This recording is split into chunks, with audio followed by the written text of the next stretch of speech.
The woodcutter stood at the edge of the forest, breathing slowly. The unpleasant feeling had passed. The sound in the bushes, gone. The tightness in his chest, softened. He exhaled. And then something unexpected happened. A warm light broke through the canopy above him. Golden, gentle, beautiful. And just like that, a pleasant feeling arose. Warmth in the chest, a slight lifting of the heart, the body relaxing, opening. He wanted to stay.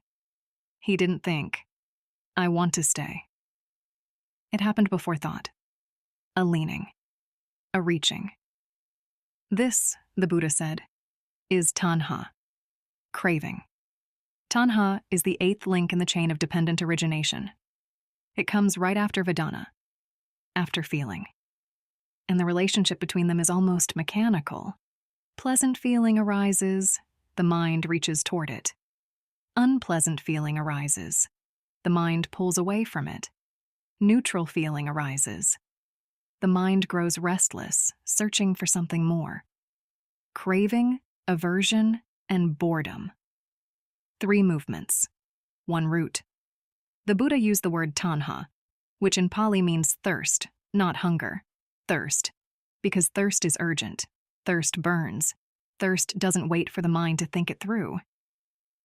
It just pulls. The woodcutter noticed the golden light and wanted to stay in it forever. He climbed a small ridge to chase the angle of the sun, then shifted again to keep the warmth on his face, then worried it would disappear. The more he chased it, the more the wanting grew. This is the nature of craving. It doesn't satisfy itself by getting what it wants. It feeds itself. The Buddha described 3 types of craving. Kama Taṇhā, craving for sensual pleasure. The beautiful sound, the delicious taste, the warm light on your face, the mind that says more. Bhava Taṇhā, craving for existence, the wish to continue, to persist, to become something. The part of us that clings to identity, to role, to being someone. Vibhava Taṇhā, craving for non-existence, the wish to escape, to disappear, to be rid of this experience. The mind that says, make it stop. 3 forms, all arising from that same simple moment, when feeling touches the unguarded mind. Think about your own day. You wake up and there is a pleasant smell from the kitchen. Before you have finished one thought, you want it. You receive a message from someone difficult. Before you have read the second line, you are already armored, already pulling back. You sit in a quiet moment, neutral, ordinary. Within seconds, the hand reaches for the phone. Craving moves fast. Faster than we realize. Faster, usually, than awareness.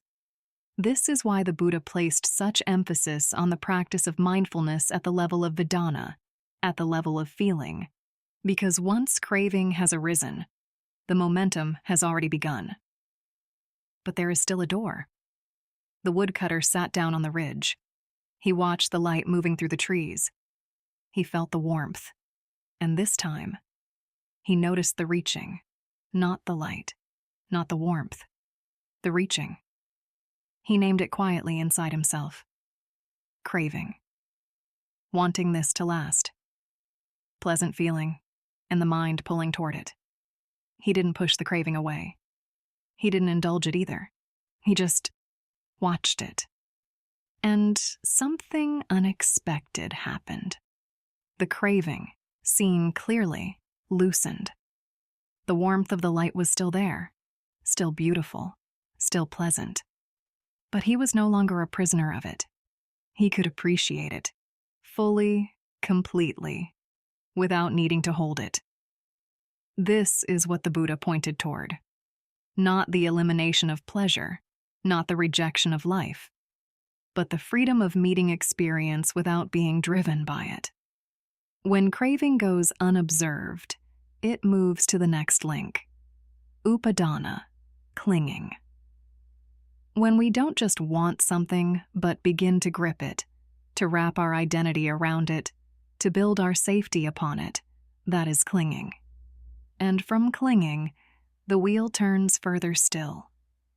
In the next episode, we follow the woodcutter as the wanting becomes holding, and we explore how attachment shapes not just our moods, but the very sense of who we think we are. If this teaching is helping you see the movements of your own mind, please subscribe and continue walking this path. The forest is long, but every step of awareness is a step toward the clearing.